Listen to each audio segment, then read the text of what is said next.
Coming to you from Jonesborough, Tennessee, and broadcasting from this historic McKinney Center, it's Jonesborough's original radio show, StoryTown. I'm Jules Corriere. I'm going to be your host for tonight's very special Halloween program, which is going to look just a little bit different from some of our shows, but we still have all those local stories that you love so much. Now, before we get started, I'd like to say a very special thanks to our sponsors, the Tennessee Arts Commission, the Wild Women of Jonesborough, and Nancy Hope and Odie Major, and Main Street Cafe and Catering. Now, we've got a very special treat in store tonight. Every Halloween, we bring you some of the region's haunted legends and ghostly tales. Well, this year, we also have Angie Fellers-Mason from the Heritage Alliance bringing us her wonderful annual production, A Spot on the Hill.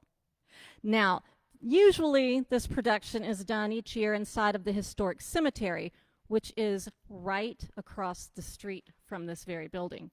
But as COVID-19 has kept mortals from gathering together in groups, Anne has gone across the way to conjure up the voices from Rocky Hill and College Hill Cemetery. So let's prepare for their visit before they get here. We're going to dim the lights, and we're going to start with a local story, ghost story from Catherine Sheely.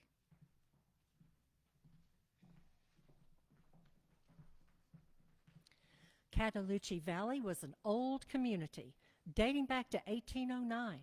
The residents left 120 years later in 1938.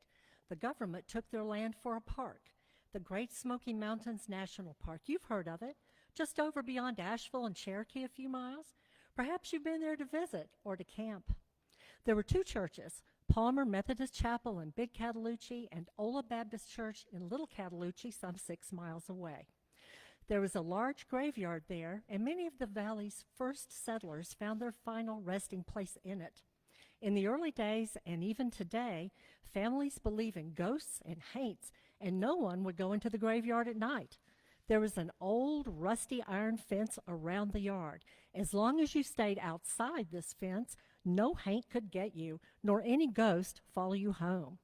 Many residents, scary in life, were buried there, and it comes to reason that they were equally scary after death. Their spirits were restless, sleeping during the day and rising to roam about the graveyard after dark. They waited for a live person to come into the graveyard. Then they would enter that person and live through them. Now, there was a man named Jack Harris who lived in Little Cat, and he was one mean man, mean to his wife, mean to his kids, and even kicked the poor dog around the yard. Why, he threw dishes against the wall, tossed the furniture about, and chased his kids into the yard and down the road, shouting and swinging a tree branch after them. One evening, he was so mad he was shouting and foaming at the mouth and stomping around.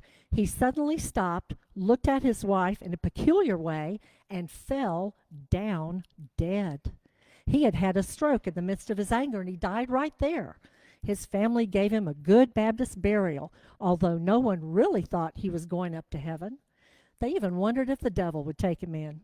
Mad Jack was a good candidate for roaming around the graveyard. No one would go there at night for fear that Jack's spirit would catch them. Well, Jack arose from his grave one night and lurked around the graveyard, just waiting for someone to come by and come in. Oh, he sighed, but no one came.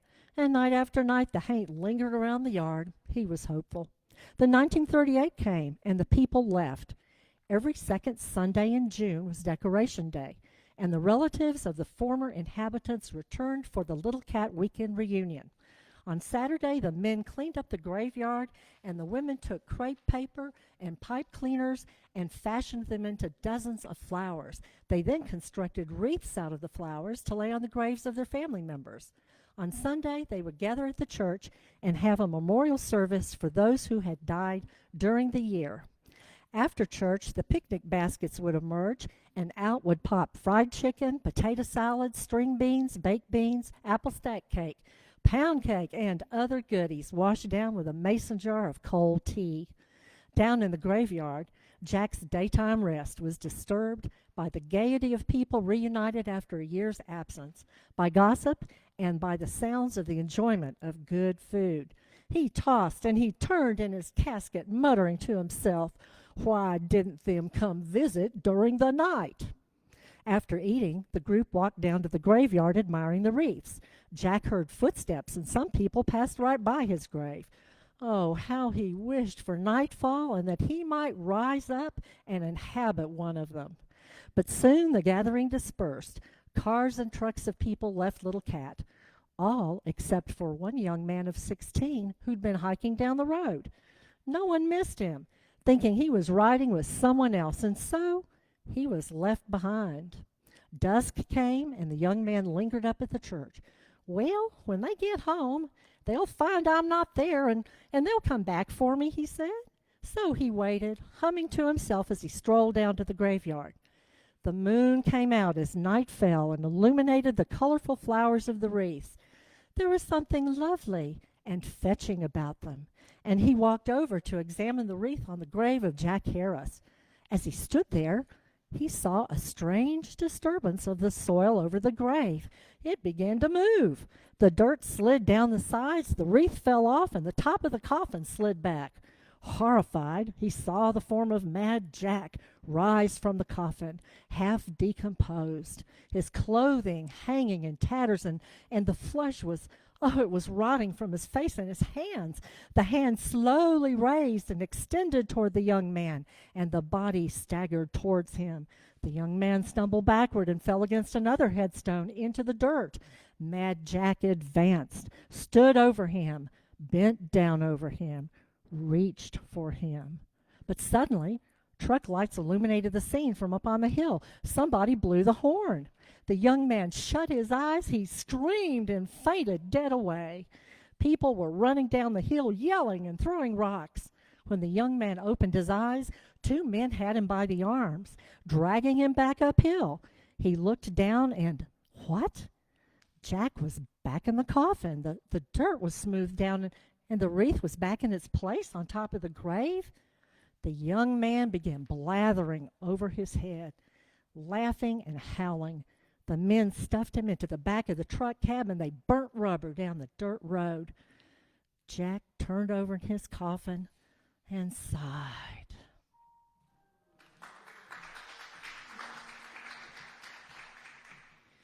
Thank you, Catherine. What a story. What is that noise?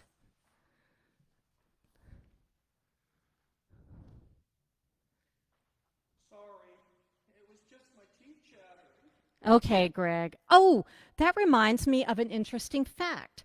Greg, did you know that the only part of the human skeleton that is visible while a human is alive are the teeth?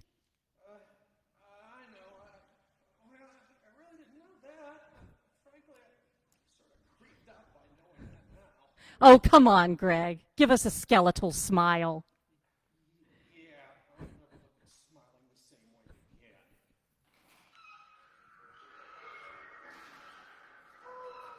Well,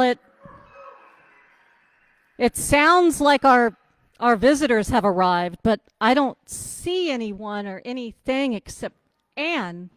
Anne, is that you? Yes, we're here. Maybe I dimmed the lights a little too much. I don't see anybody else. Well, that's okay, Jules. They prefer the light this way. Whatever you or they like. Well, Anne, I will leave you to introduce our very special guests that are joining you. This time of year, we're usually gathering in the old Jonesborough Cemetery for a new performance of A Spot on the Hill.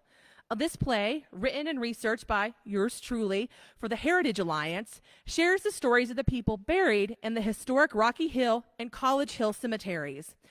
It really is my favorite time of year. I get to work with amazing actors, and we get to share these true stories with a wonderful audience in a beautiful and meaningful setting. Well, the Heritage Alliance debuted A Spot on the Hill in 2014, and I'd like to think it's become a Jonesborough tradition. Well, the show usually sells out, and the proceeds from the show help to restore and preserve the cemeteries. Thanks to the funds from the show, Graveyard Gordon Edwards has been able to fix over 200 markers. But the best part of the whole experience is making new friends and meeting the relatives of some of the people we've talked about in the play. When I'm crafting a new script, I always want to be sure I have a diversity of voices and life experiences, and I stick to the primary sources as closely as I can. Everyone leaves a record of their life when they die, but some records are more complete than others. My job is to try and fill in those gaps in a person's life. When I don't know a lot about someone, I study the time they were living in and what I know about Jonesborough and Washington County in that point in time. Now, I cannot claim these stories are 100% true, but they're pretty close. And whenever possible, I use quotes from those primary sources. This evening, the cast and I would like to share 9 stories with you from the old Jonesborough Cemetery. There's a spot on the hill where you look down below at a town that bustles and a town that flows and a town that does nothing but grow, grow, grow.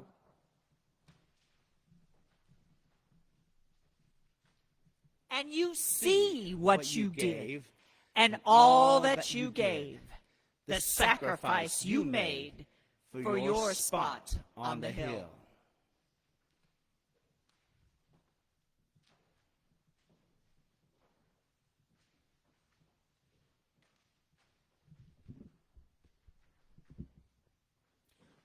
My name is Amanda Bayless. My father, Jeremiah Edwards, he was born enslaved in Greene County, Tennessee. In 1864, after he secured his freedom, he joined the Union Army. And he fought for freedom for all his brothers and sisters. When the war was over, Daddy moved to Jonesborough. He purchased land on Zion Hill near the African Methodist Episcopal Zion Church. In that church, my daddy helped start a school. He raised money to make sure that his children, that future children, could get an education. When he was growing up, and when I was growing up, we weren't allowed to get an education. I was born in 1850, while my daddy was still enslaved. By law, I wasn't his. We couldn't have anything. No education, not even our own flesh and blood. The school in the AME Zion, the school for the colored people, as it was called, stayed there until about 1876, when the students relocated to the Warner Institute, a school for those recently freed from enslavement. We take it for granted now. The right to an education, the right to a legal wedding, the right to a name, a birthright. My daddy vowed never to take anything for granted. He worked hard all the days of his life. He was a carpenter, and during the cholera epidemic of 1873, he stayed to help with the sick. Most people left, but he stayed. When he died in 1906, he willed me all his property, saying, "She is my daughter. Though not born in lawful wedlock, she was born to me when I was a slave, and I've always recognized her as my child. And she was always kind and dutiful to me." I married Commander Bayless. We had a daughter, Cordy. She is my daughter. She went to school at the Warner Institute. I told her, "Cordy, you're as smart as any white child, and you're as smart as any male." In 1895, after she graduated from the Warner Institute, she became the first to graduate from that school to be a teacher there. The Herald and Tribune reported she was the first one of her race that has ever been honored with the position of a teacher in this school, which is highly complimentary not only to her, but also to the school. She is my daughter. And you have best believed that article was on display in our house. All parents want better for their children than what they had. That's how the world keeps turning, and that's how we all progress.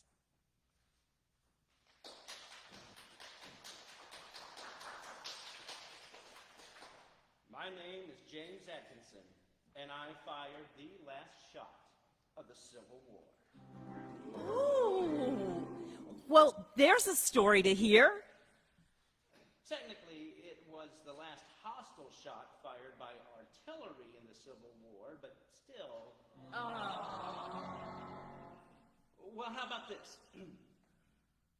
My grandfather crafted the Great Seal of the state of Tennessee. I mean, he was one of two men who crafted it. Well, it was all in the family. In 1801, William and Matthew Atkinson contracted with the General Assembly of Tennessee to design and cast the Great Seal of the state of Tennessee. You mean the one John Sevier used?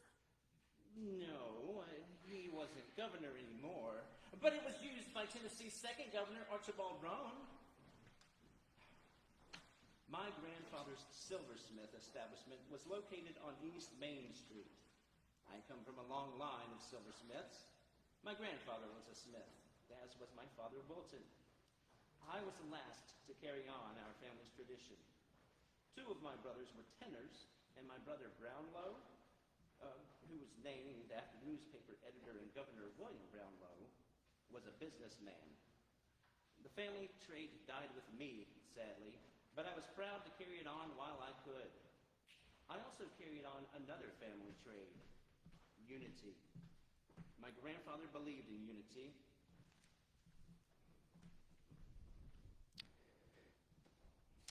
As did my father. And that's why, when war came, I signed up to serve with the Union Army. At the start of the war, Jonesborough was very Confederate-leaning, and I was called several names. Traitor! Spy! Yellow belly! The town I'd grown up in was a stranger to me. Statesmen who supported unification were booed on Main Street. Good, well-respected men like T.A.R. Nelson were booed and spat at. When Tennessee seceded, all the church bells rang, and there were parades for soldiers marching off to help Jeff Davis.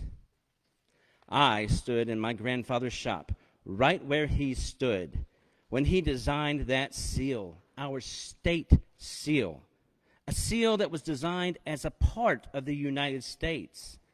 And I knew what I had to do.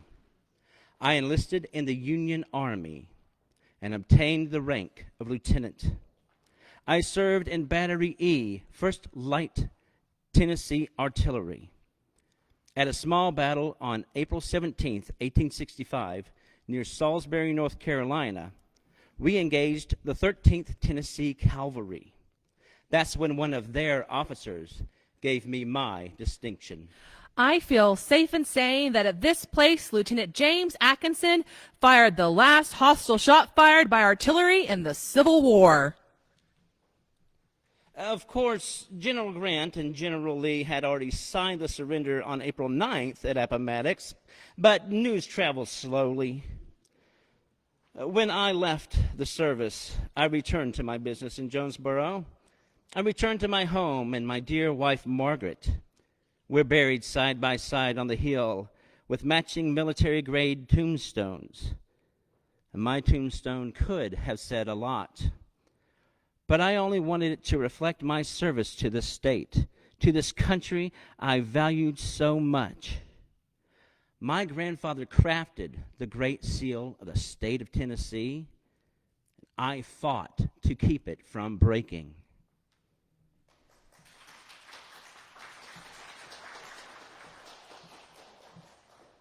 My service came in a different form. You see, I was a teacher. My name is Catherine Emerson. You may have heard of my husband, Thomas Emerson. He was the first mayor of Knoxville, and my brother was the second mayor. Thomas was also Chief Justice on the Tennessee Supreme Court, a newspaper owner, and an inventor. I grew up and lived in the presence of great men, but I refuse to be overshadowed. Let that be a lesson to you, ladies. A woman only has herself to fall back on. My dear Thomas and I were only married 4 years when he passed. I was his second wife, and we had no children to call our own. But there are plenty of children in the world who need good homes, even if they're not of your blood. I opened a subscription school for young ladies in 1837.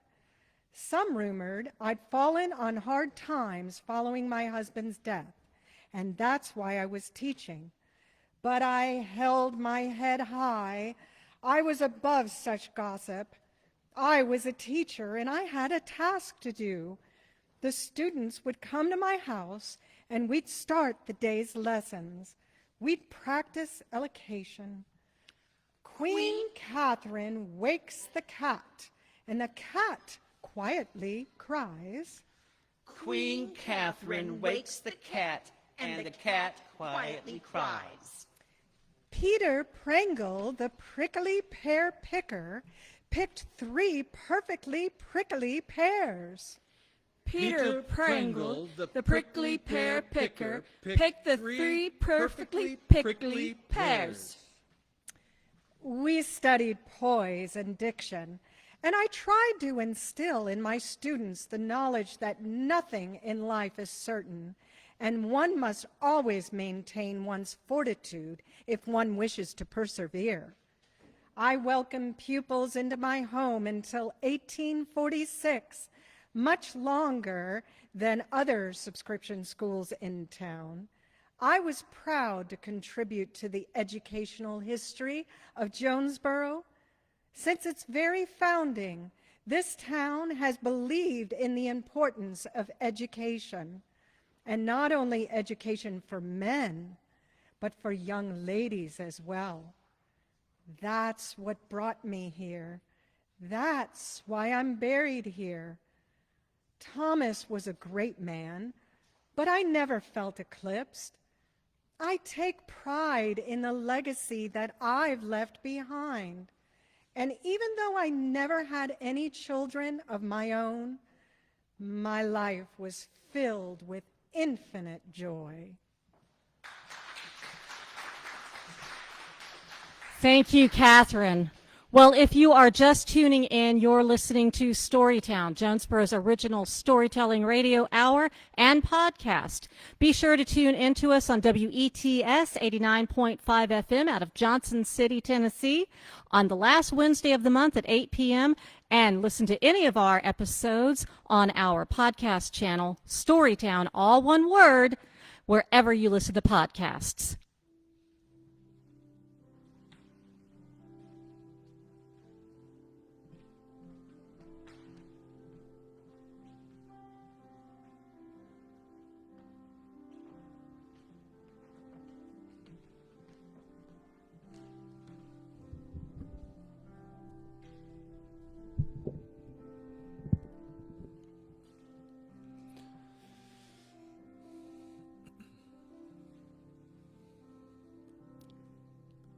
Thank you, Brett, for that music. And we are back with Storytown and with more of Spot on the Hill. I know what it is like to have a family name to live up to. My name is Robert Dosser. My father was James Dosser, merchant extraordinaire. He established his mercantile store at 117 East Main Street. In that store, he sold a little bit of everything, including the latest fashion. My father built a local empire, an empire I inherited along with my brothers. When he died in 1891, he left the store to Albert and Frank and me. I put my heart and soul into that business, just as I'd watched my father do. My brothers married and had families, but I was too busy traveling, making contacts, expecting and expanding the business. My father had once advised me that I couldn't love both family and work with my whole heart. It was family first and then the business. It could never be the other way. And for a long time, at least for me, it was just the business. She was my mistress. Finally, in 1889, at the age of 33, I married Nellie Fain. She became the love of my life, and we had 4 beautiful children. But then tragedy struck, and Nellie died in 1901. I retreated into my business, sure my heart would never know that kind of love again. My name is Laura Brunner Dosser, and I did not have a family legacy or an empire. I only had myself in Jonesborough. I lived with Mr. and Mrs. L.H. Patton. I had to contribute to the household, so I would work for R.M. Mays and Sons. I would usually see Mr. Dosser in the store, talking with Mr. May. Everyone knew of Mr. Dosser and his great knowledge of clothes, but he didn't know everything. Excuse me, ma'am. Does Mr. May carry this chevron pattern in a darker shade? That's herringbone. Pardon? That pattern is herringbone. I'm certain it is chevron. And I am certain it is not. See, the break is at the reversal, which makes it herringbone. How much does Mr. May pay you? Come and work for me, and I'll double it. I did go and work for him. We spent more and more time together, and what began as a disagreement over patterns quickly turned to love. In 1904, we were married at the Patton family home.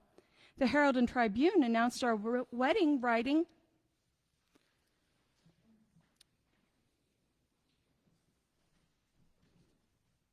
These people are too well known to our people to need an introduction from us. They are well and thoroughly known to all, fully deserving of all honor, and are sure to receive the congratulations of all. They go to St. Louis on a bridal tour. May peace, prosperity, and happiness accompany them all their life. We went to the Louisiana Purchase Exposition in St. Louis. It was like traveling to the future. After that, we returned to our homes in Jonesborough. Life was suddenly a fairy tale that had come true. In 1908, my brothers and I sold the business in Jonesborough. We had a new business in downtown Johnson City. That's where the future was.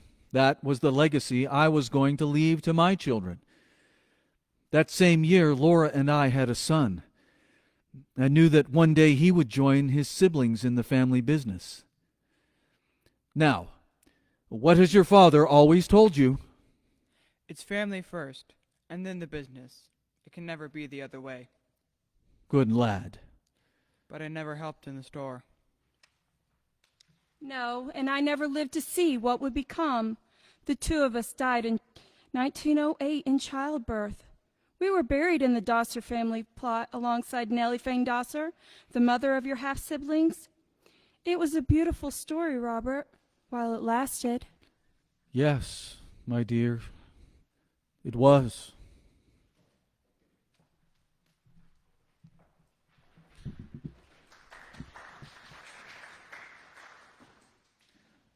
We're all family here in Jonesborough in one way or another. My husband John worked with Robert's family, and 2 of our grandchildren, Fain and Dosser, married one another.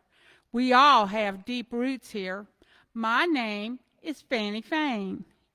My life didn't begin here. It began in Blunteville. That's where I was born and raised, the daughter of Samuel and Martha Ray. I married John Fain, and we lived on a farm. We were living there when the war came. I was alone part of the time, my husband all fighting. I was alone with 3 small children and expecting a 4th. James was born in 1863 during the war. A part of me wanted to forget that period ever happened, but the larger part of me knew it had to be remembered. I kept a diary during those years, and there were times when it was the only thing holding me together, keeping me sane. November 15th, 1863. Several months have elapsed since I last opened my book to record any of the transpiring events of the day, and equally as many changes have taken place, if not more, as months passed. Since then, we have had wars and rumors of wars, fighting and bloodshed in our own little quiet town. During the months of June, July, and August, nothing special took place.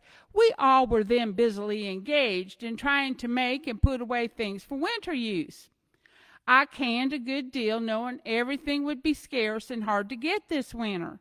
We had just gotten through these things when, lo and behold, a very sudden and unexpected Yankee raid was made through our town on Saturday, September 19th, a little after sunup. Well, from that time to this, we've had nothing but war troubles and soldiers in our town all the time. They went to Bristol, had a little skirmish with the Confederates, burnt commissary stores and a small bridge beyond Bristol, fell back here that night, and camped on a field belonging to John at the head of town, burnt rails and threw down fencing. Well, they arrested several persons in Bristol and guarded them at the courthouse that night. Soon after, here came the Confederates in hot pursuit. All day Monday they were coming and going. All the while, both armies were stealing horses. All the morning, Mr. Fane and John were out trying to get back Father's horses, which had been stolen the night before. Now, the hardships did not end there. We watched as our neighbors' houses burned. Some of them, sadly, perished in those flames. My husband returned home for a time in 1863, but he was forced back into service in 1864. I attended the farm and the children, all the while checking on my aging parents.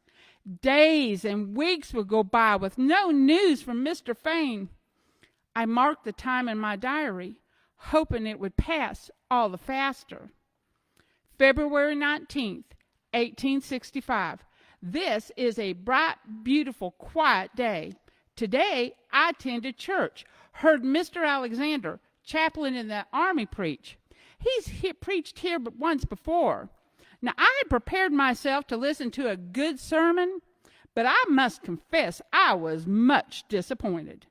When it came, it was nothing but heaping abuses and railed out against the North and Northern people. This war, he said, was brought on by the fanatics and the abolitionists of the North.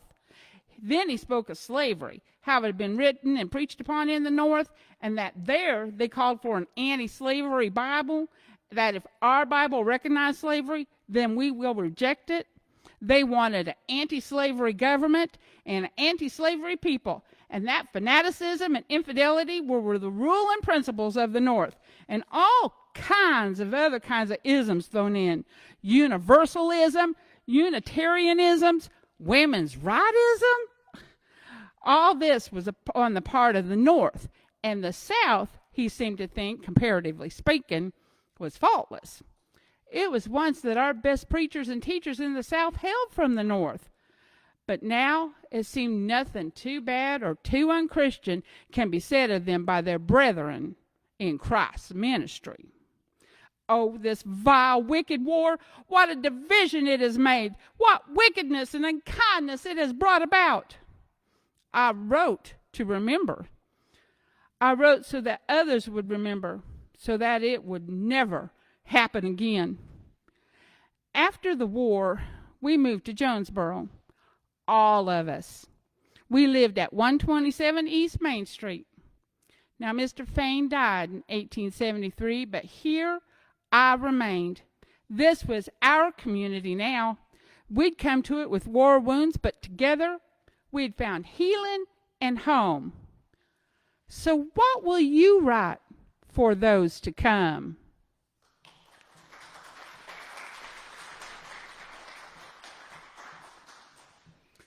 I didn't write anything for those who came after me. My legacy was in dirt, in the ground. If I did my job right, eventually you would know I'd done anything at all. My name is James Grimes. and I grew up around here in Washington County. I did all kinds of odd jobs. One of my jobs was digging graves. I dug lots of graves on Rocky Hill. That was before the Colored People's Cemetery Society established College Hill Cemetery in 1890. If a colored person wanted to be buried in Rocky Hill, I dug their grave on the back slope. I also dug graves in small family cemeteries and next to many a church. People always wanted to know, how could I do that job? Doesn't it bother you? They'd ask. Doesn't it make you think about death all the time? No, it didn't. It made me think about life, sure, but it also made me think about peace. Life's full of all kinds of trouble, but there, in the cemetery, with my shovel in my hand, there was clarity. It kept me grounded, and that's what digging graves did for me. Then the cholera epidemic came in the summer of 1873. There wasn't any peace to be found those weeks. I stayed behind in town to do my job, to help my community. I dug graves as quick as I could to help put the souls to rest. Cholera took over town for 4 weeks that summer, and at least 35 people died. I buried a lot of my friends those weeks. That was Joseph Smith, Polly Lockett, Jerry Ray, Jefferson Kennedy's little child. So much death so quickly. I was listed in the Herald and Tribune among the list of people who chose to stay. Their list of heroes. I didn't think I was a hero. Some people may say I was being foolish. I didn't leave like most people did, but I could have. I made a choice to stay, and because I stayed, I got sick and I got cholera. There's a rumor going around that I dug my own grave, but that's not true. Makes for a good story, though. I hope whoever dug my grave, I hope they did a good job. I didn't leave a tombstone behind, so I hope people remember me. I hope people tell my story.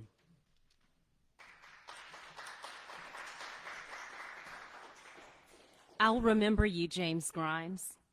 I'll tell your story. We'll all tell your story. I sometimes worried who would remember me.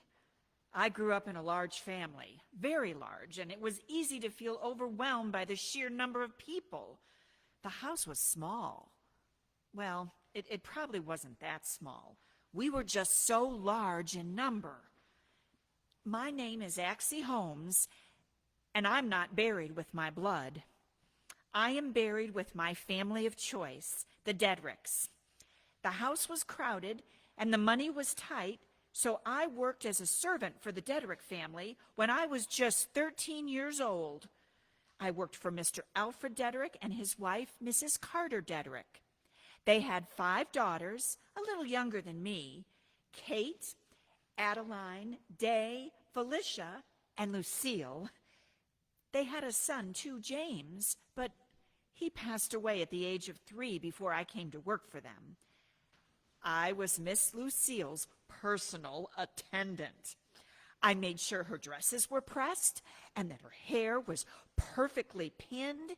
Miss Lucille was very involved in the town, and she always asked my opinion. Should I write my State of Franklin Day speech on John Sevier or John Tipton? Well, who won?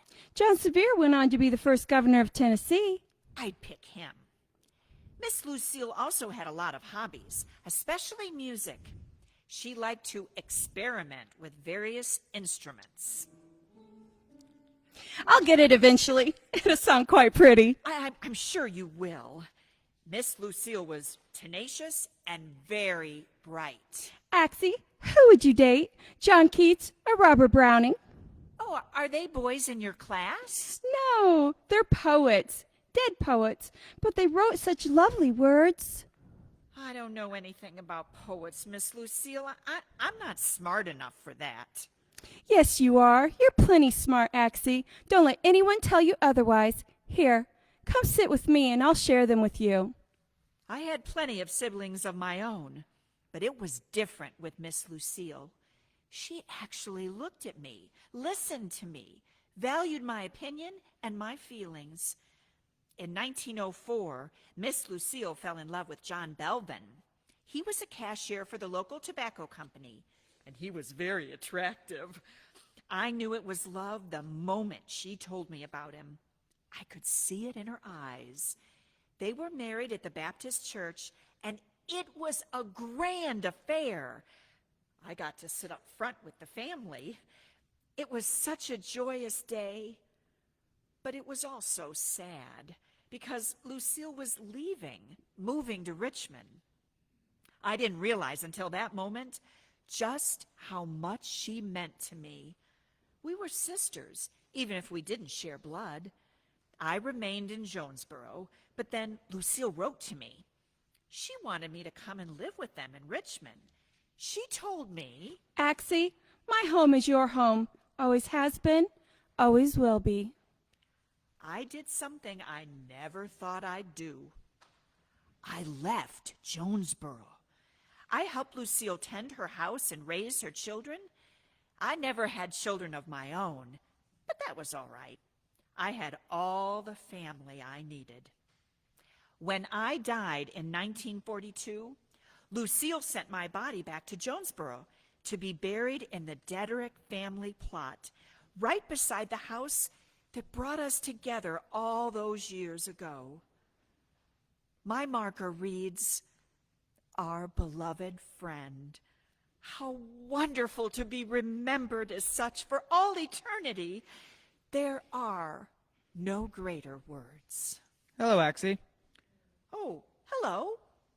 Who are you? You don't recognize me? That's okay, I guess. I died before you came to work with my family. James William, how are you? A little dead, but aren't we all? I'd like to share my story now. The stage is yours. I'm a cautionary tale. It's morbid, but it's true. I'm the tombstone grown-ups point to. Look at their kid and warn. Listen up, this could be you. If you don't do just as you're told and obey your mama right, you might end up like this poor child, a casualty of hindsight. I played in the cemetery. I admit it. I proclaim. It's no secret. There's no shame. But have you seen it? Have you been there? That place atop the hill? It's full of trees and grass and rocks, obstacles and thrills, hundreds of stones to hide behind, to creep behind, to peek behind, when nosy sisters come to spy. Some say the hilltops make them cry. Others, they get mad.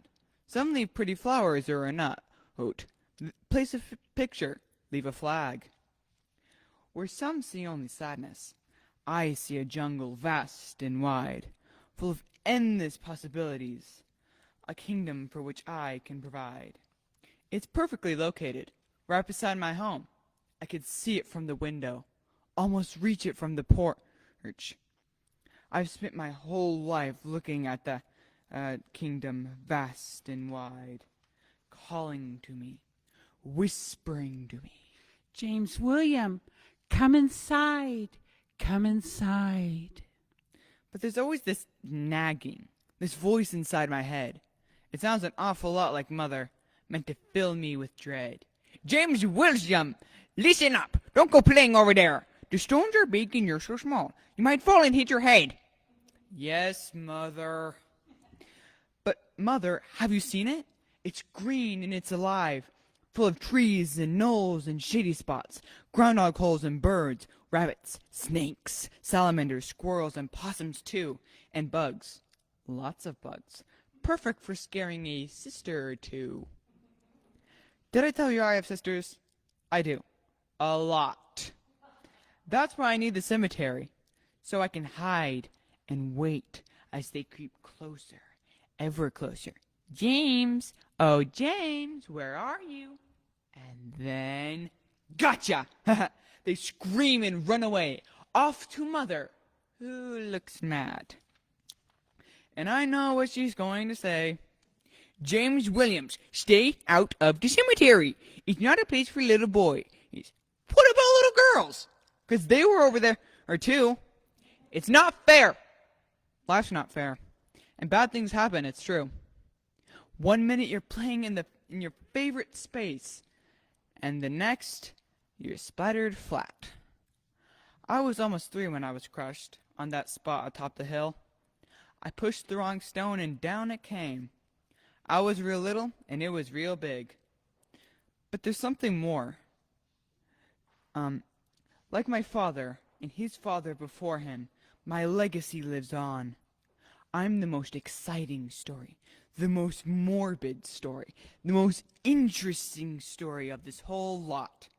And don't let the others buried here tell you that I'm not. Once you've heard my story, and after you've been to my grave, you'll stand there and wonder, what stone helped me meet my fate? Where was I standing when the tombstone came crashing down? Maybe it was right where your feet are. Gotcha! Just try to catch me now.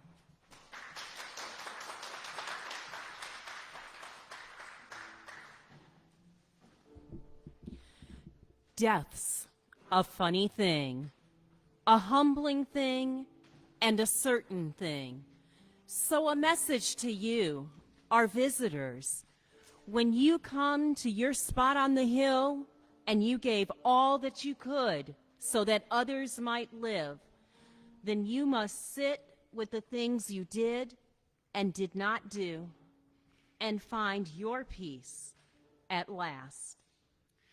There's a spot on the hill where you look down below at the town that bustles and the town that flows and the town that does nothing but grow, grow, grow.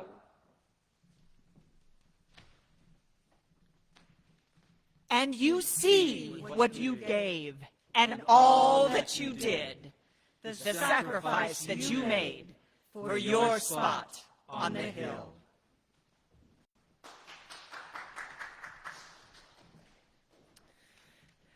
Thank you for joining us as we shared stories from the old Jonesborough Cemetery. Now, if you'd like to make a donation to the cemetery or the educational programs of the Heritage Alliance, you can do so on our website, heritageall.org. We have an easy-to-use PayPal donation button. I'd like to say a huge thank you to this wonderful, amazing cast. We hope to see you all back next year in the old Jonesborough Cemetery. But for now, we are going to get back to the show. Wow. They were out of here fast, weren't they? I didn't even see them leave. Did you? Anne?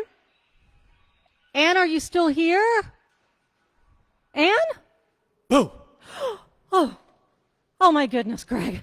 You startled me. Well, while I calm down my bones, we're going to take a station break here. If you are just tuning in, you are listening to Storytown, Jonesborough's original storytelling radio hour on WETS 89.5 FM out of Johnson City, Tennessee, and on the Storytown podcast. We'll be back in just a second while we take this station break.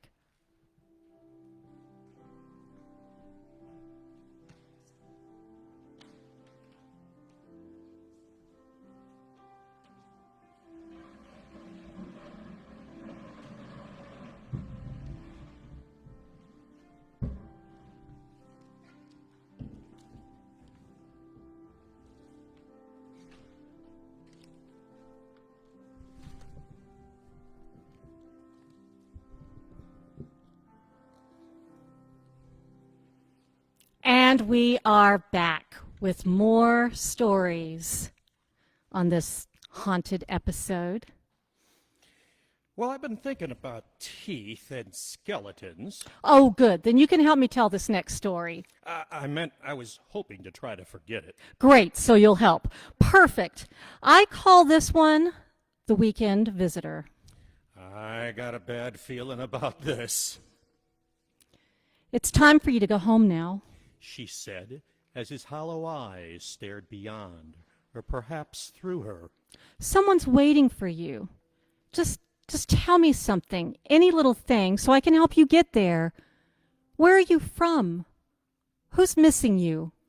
She sat, waiting for a response she knew would never come, but kept working him over for some clue that might help her weekend visitor find his way back home. He'd been there for 3 days now, and while she had taken in strangers like this before, She felt uncomfortable with this one. These poor strays. She thought to herself as she stroked his cold cheek. If you could just tell me something. She looked at him, and thoughts of Sunday school verses came to mind. Arise and go down to the potter's house, and there I will let you hear my words. Why can't I hear your words?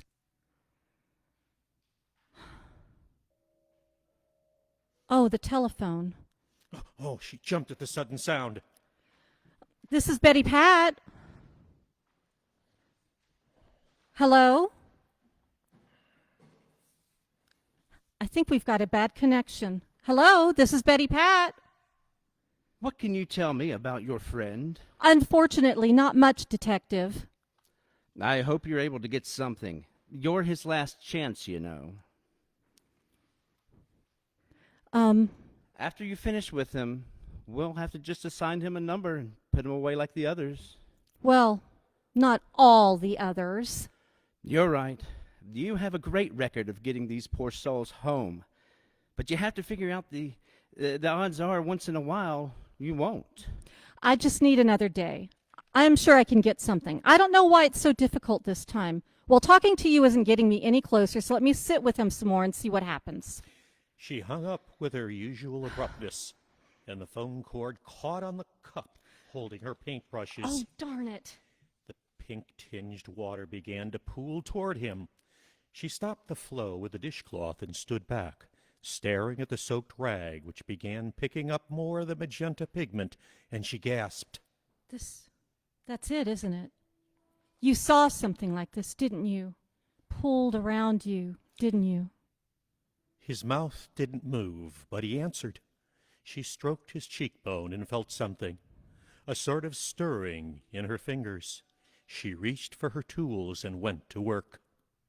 Yes, of course you did, you poor dear. No wonder you couldn't tell me sooner. Oh, it must have been hard, so hard. Of course, I don't know if that's exactly it or not, but it feels like that's what you're telling me. Now let's see what else you might say. She set another small mirror across from the larger mirror behind him so she could see all of his angles. Sort of like being at the barber, isn't it? Don't worry. I'll get to your hair. She picked up a small envelope, pulled out a strand of hair the color and texture of a maple leaf deep in a pile of autumn leaves. Is that where they found you? She gently changed the form of his philtral ridge until the cupid's bow of his lips showed his teeth. There. At first, when I saw your teeth, I didn't think you smiled much, but maybe you did, didn't you? The more I warmed to you, the more I believe you have a sense of humor. Maybe a little mischievous, crooked smile. There. It shows through your protruding upper left lateral. Yep, there it is. Now that's nice.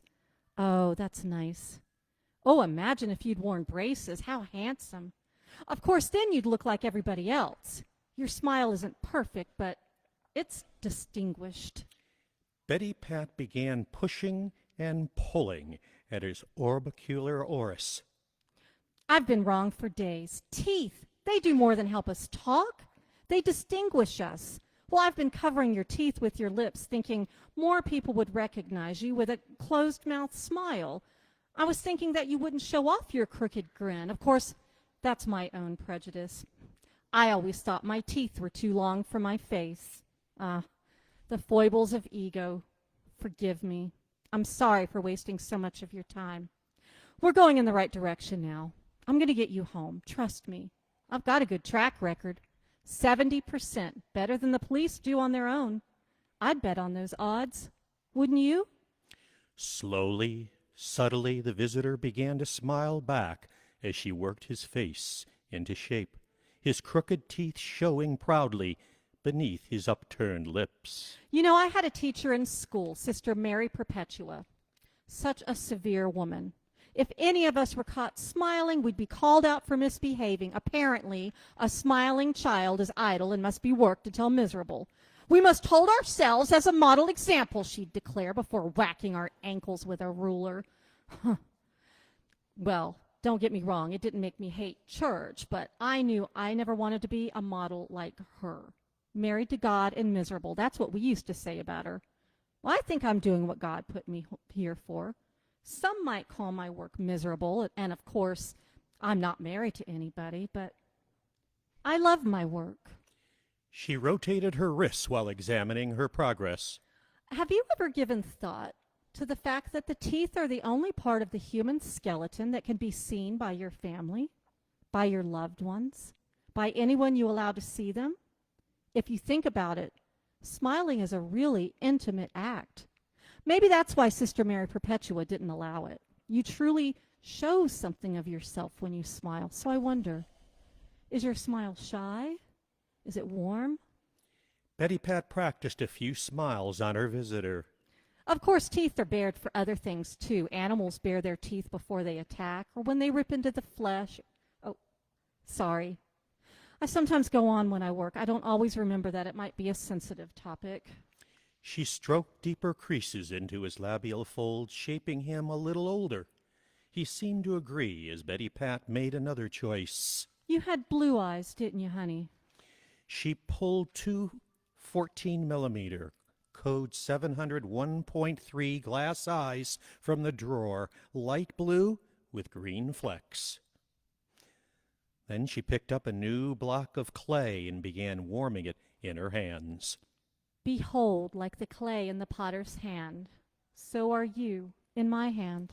She built around his eyes and with the double ribbon carving tool fashioned hooded lids. What a face. So sweet you are, my boy. A sudden sadness came over her as it began to take shape. She stretched and reached for the light.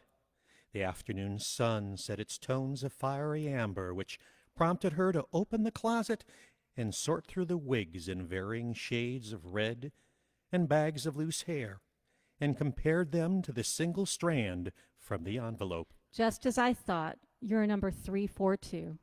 Redhead gingerbread. Did your mother ever say that to you when you were little? She put on her reading glasses to attach the eyebrows. Finally, she added the wig. Now there's a handsome lad. I told you I'd get to the hair. The finishing touch. What do you think? She asked her visitor, holding the mirror to his face, studying it in the opposite mirror, admiring the work with a sense of victorious sadness. It's you, isn't it? You could have been my son if I'd ever had one. You were somebody's son, and it's time you went home to them now, don't you think? Betty Pat cleared the area around him, then picked up the Pentax 50-millimeter.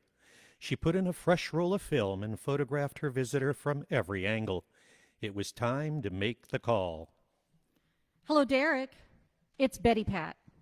Well, did you get it? I think so. The likeness feels authentic.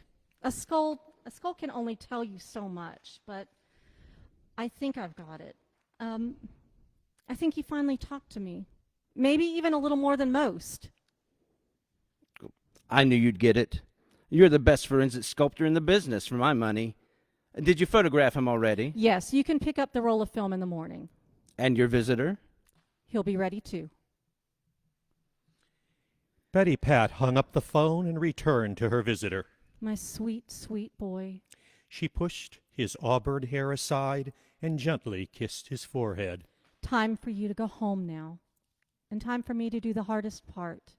She retrieved the box delivered to her porch 3 days ago by the detectives from the missing persons cases. The box that held his skull. The human body. It's a remarkable thing. I'm more amazed by the human skull every time I work with one. What the Creator has given us, it just can't be improved upon. How he shapes us from the inside out.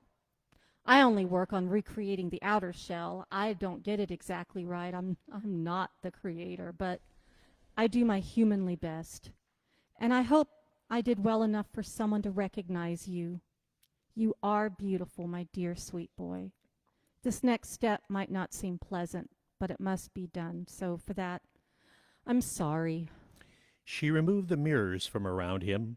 It would be cruel for him to witness his own undoing again. She then removed the wig and eyebrows, placing them back in their bags. Next came the eyes and the modeling clay.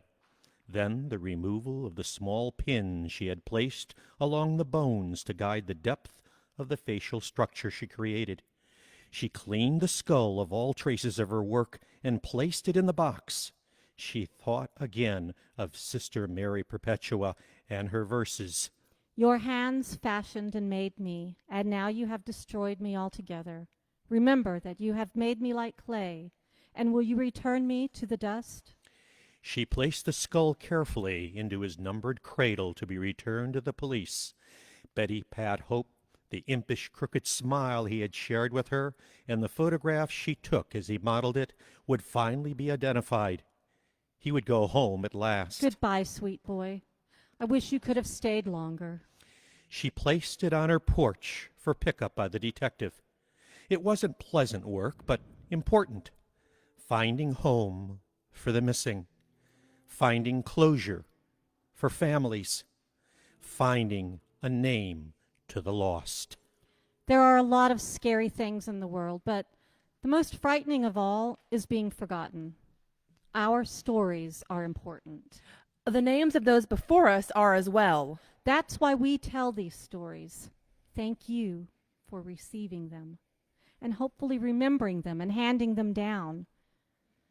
Well, that's all the time we have for tonight's show. We'd like to thank our sponsors for helping us bring these stories, these names, these histories to you. The Tennessee Arts Commission, The Wild Women of Jonesborough, Main Street Cafe and Catering, and Nancy Hope Major and her beloved husband Odie, who sponsored our show before his passing. Odie Major, we remember you.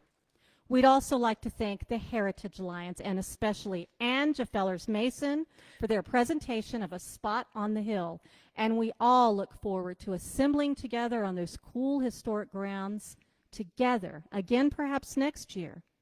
And we want to thank you, our listening audience.